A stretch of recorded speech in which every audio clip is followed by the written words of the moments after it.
যুক্তরাষ্ট্রের ডলারকে সাধারণত বিশ্বের সবচেয়ে শক্তিশালী মুদ্রা হিসেবে ধরা হয়। বিশ্বের যত মুদ্রা আছে তার মধ্যে মার্কিন ডলারই সবচেয়ে বেশি লেনদেন হয়ে থাকে।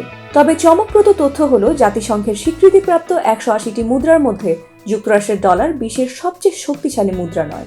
যুক্তরাষ্ট্র বৃহৎ অর্থনীতির দেশ, কিন্তু তারপরও স্বয়ংক্রিয়ভাবে মার্কিন ডলার বিশ্বের সেরা মুদ্রা হিসেবে জায়গা করে নিতে পারেনি।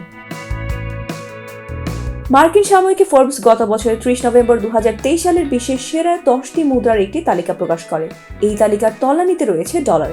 ফোর্বসের বিশ্লেষণে উঠে এসেছে বিশ্বের সেরা মুদ্রা হলো কুয়েতি দিনার, এরপরে যথাক্রমে রয়েছে বাহরাইনি দিনার, ওমানি রিয়াল, জর্দানিয়ান দিনার, British pound, Gibraltar pound, Cayman Island dollar, Swiss ফ্রা, ইউরো ও সবশেষে মার্কিন ডলার।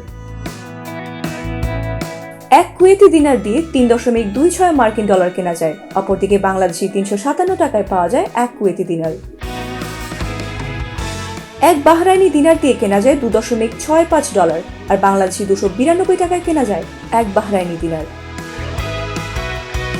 এক ওমানি রিয়াল দিয়ে কেনা যাবে 2.60 ডলার, বাংলাদেশি 286 টাকায় মিলবে এক ওমানি রিয়াল। এক জর্ডানিয়ান দিনার দিয়ে কেনা যাবে 1.41 ডলার, আর বাংলাদেশের 155 টাকায় পাওয়া যাবে এক দিনার। এক ব্রিটিশ পাউন্ড দিয়ে কেনা যাবে 1.27 ডলার, অপরদিকে এক ব্রিটিশ পাউন্ড মিলবে 140 টাকায়। এক জিব্রাল্টার পাউন্ড দিয়ে কেনা যাবে 1.28 ডলার, আর এক জিব্রাল্টার পাউন্ড পাওয়া যাবে 140 টাকায়।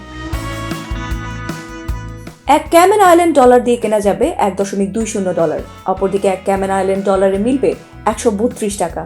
এক সুইস ফ্রা দিয়ে কেনা যাবে 1.16 ডলার, আর এক সুইস ফ্রার সমান 127 টাকা।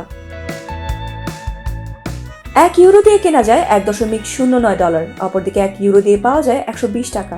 এক মার্কিন ডলার দিয়ে $1 কেনা যাবে, বাংলাদেশি 110 টাকায় পাওয়া যায় $1। বিশ্বের বেশিরভাগ মুদ্রার মানই ওঠানামা করে, যার অর্থ চাহিদা ও সরবরাহ অনুযায়ী দাম পরিবর্তন হয়ে থাকে। কিছু মুদ্রার মান স্থির, যেমন যুক্তরাষ্ট্রের ডলার একটি নির্দিষ্ট দামে নির্ধারিত, তবে মুদ্রা শক্তিশালী হয় বিভিন্ন কারণে, যার মধ্যে অন্যতম হল রাজনৈতিক স্থিতিশীলতা ও পণ্যের চাহিদার মতো বিষয়।